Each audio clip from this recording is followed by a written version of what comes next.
Hello, everyone, and welcome to episode 89 of the Citrix Session. I'm your host, Andy Whiteside. We're recording this on a Wednesday, so we've lost a couple of our counterparts here, but it's still Bill Sutton and I. Bill, how's it going? Going well, Andy. Doing okay today. How about you? Good. Better to do this on a Wednesday than a Monday, or vice versa? Well, obviously Monday everybody's already set for it, but Monday's a busy day for me, as I know it is for you. So, it's nice to have a break once in a while. I was just starting to book some travel up to the Northeast a minute ago, and I did it for Tuesdays and Wednesdays every other week for a long time. And then it starts interfering with the podcasting. My reason for bringing that up is I wonder how many people, as we go back to somewhat of normal workflow, things that you adopted during the pandemic are going to be able to maintain the way they were during the pandemic. Yeah, that's a good point. It'll be interesting to see. You're coming up my way next week, I think, up here to Virginia. I am. Yep. That's, I wouldn't say the first trip, but that's the first back to the old way of traveling. You've got a family, you can relate to this comment. I think my family's gotten used to me being home all the time. That may be the biggest disruptor in all this. Yeah, I agree. Same here. All right. So we, before we jumped on here, decided we would cover this blog that Citrix released this week or last week about Citrix and Nutanix, the next phase in empowering secure and hybrid work. Citrix and Nutanix had a great story. We've continued to tell the story as XenTegra has, and now they're officially coming back to saying, "Yeah, we're excellent at working together." Do you find this surprising at all that they're publicly announcing their partnership reboot? No, I mean, it's like some of the other partnerships that Citrix has had over the years. They kind of renegotiate and double down on it. And so I'm not surprised to see this come out. I mean, certainly Nutanix is a key player in the HCI market, kind of in some ways invented almost the HCI market. And, clearly a great platform to host Citrix virtual apps and desktops workloads on. It has been since it came out. That was kind of its first use case, right? Back when we first saw them at one of those partner conferences.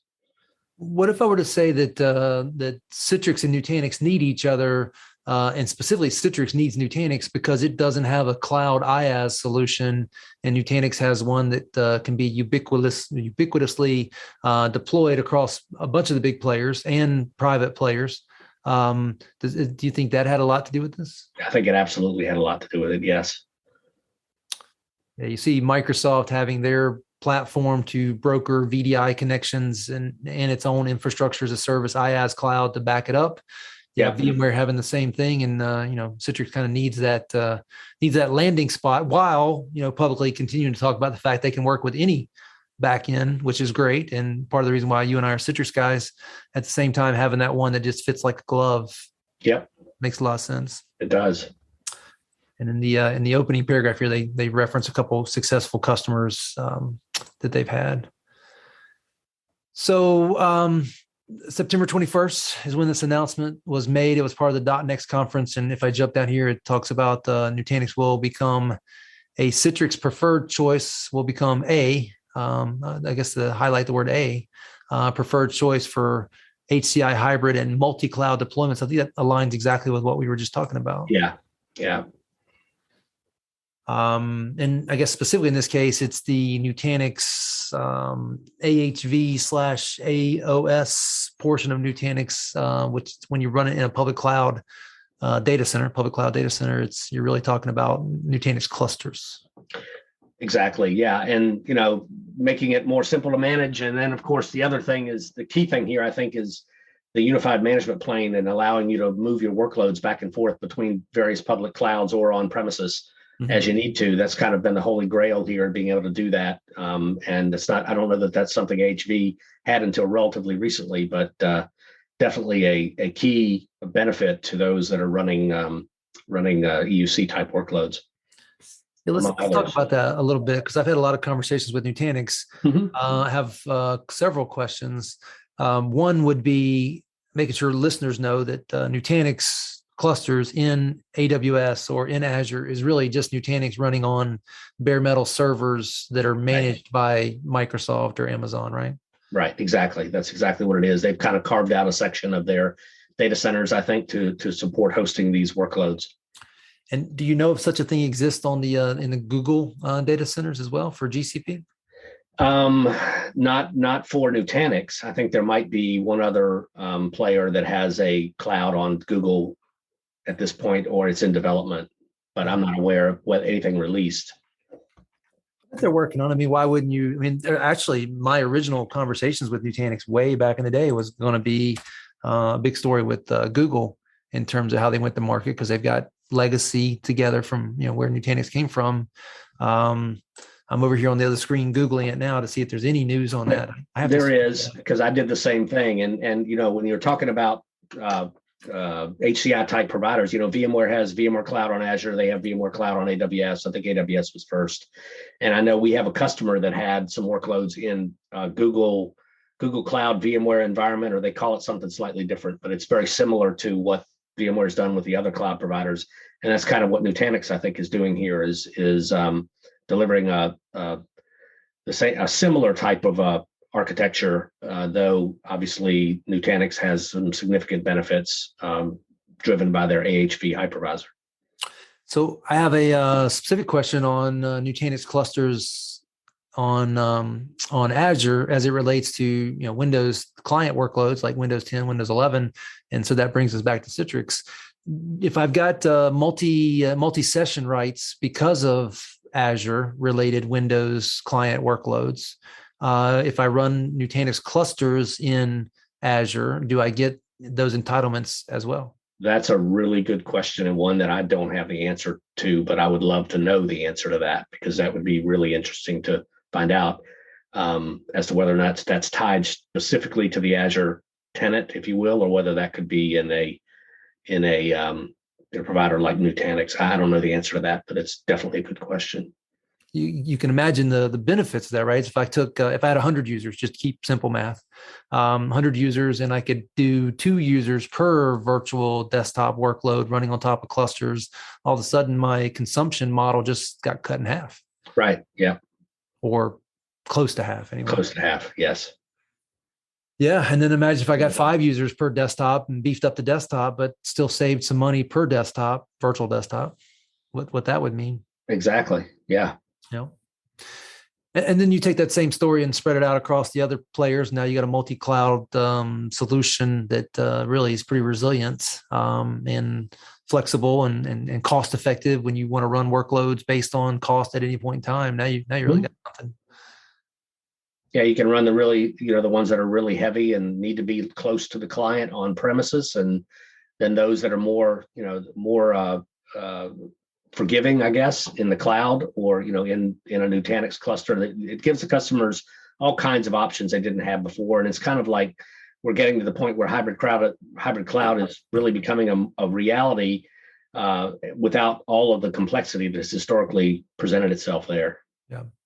Here's the last piece of this question. Citrix took Citrix Cloud, or virtual app and desktop services, a couple of years ago and made it to where you couldn't integrate it with a public cloud they made it where you couldn't integrate the on-premises version any longer with a public cloud after a certain version number. Yes. Since Nutanix and the plugin into Nutanix can be either in a cloud or in your data center, you think they'll be able to enforce that?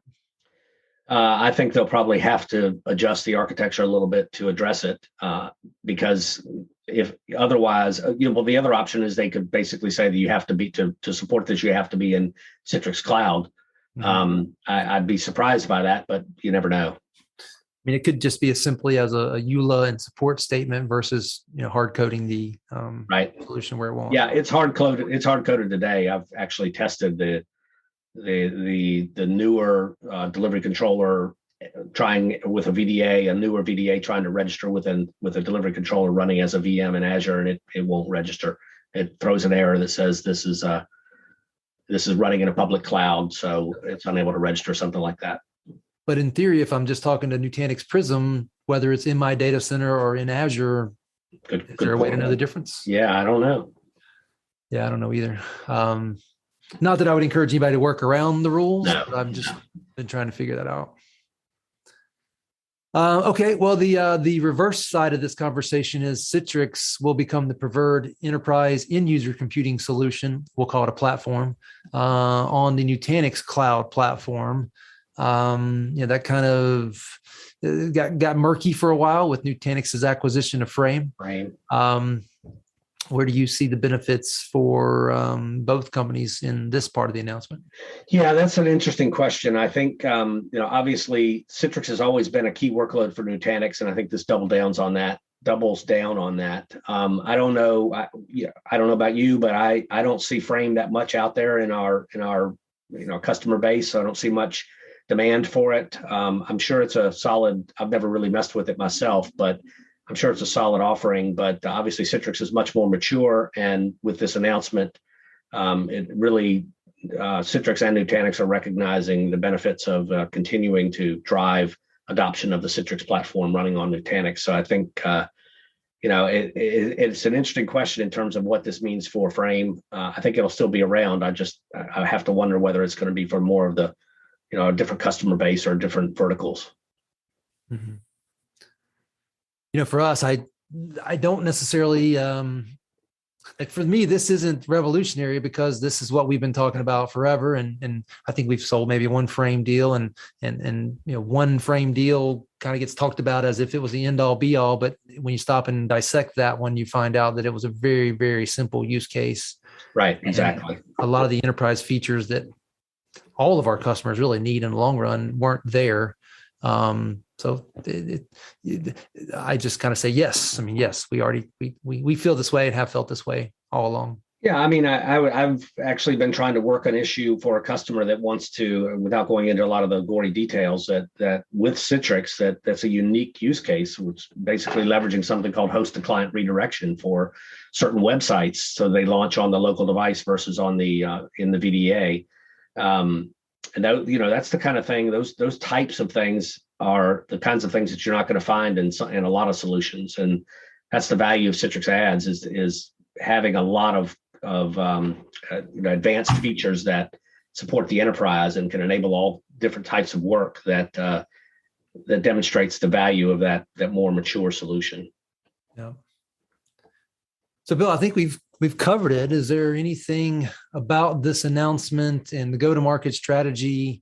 You know what? I'll make this comment. As I read that last piece, Citrix will become the preferred enterprise end-user computing solution on the Nutanix cloud platform. I think it's interesting. They're specifically calling out the Nutanix cloud platform. For us, it's Nutanix platform, period. Cloud or on-premises doesn't matter. Yes. You think there's anything? Am I reading too much into that statement, or is it truly just that's where the conversations are going forward? Therefore, that's why it's stated that way. I think the latter. I think the Nutanix cloud platform really encompasses everything, right? The HCI platform, the Prism, and the on-premises clusters, as well as those running in clouds. I think I don't know if they've rebranded it, but certainly I think it encompasses everything. So it may be that we're reading more into it than necessary. But it does say in the next sentence, Citrix cloud services will enable the capabilities, which kind of goes back to your earlier question about whether or not we'd be able to run on-premises DDCs or controllers and register VDAs to them. It seems like they're referencing cloud services here. So perhaps that seals that. Yeah. Yeah. No, I'm sure. I mean, there's no way that gap would be left, at least EULA wise would be left open. Yeah. But at the end of the day, I think Citrix and Nutanix will both be happy if more customers adopt the platform, not only just because it's great sales for them, but for partners like us, it gives customers a fighting chance on being successful because it's easy to architect around and it's fast and it simplifies things all at the same time.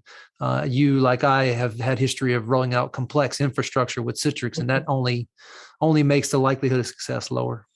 Yeah, I mean, those traditional architectures really almost to have a really solid chance at success, you really kind of had to overbuy or over provision, I guess is a better way of putting it. Whereas with the linear scalability of Nutanix certainly made it a lot easier to add additional users and know that you'd have the same level of performance.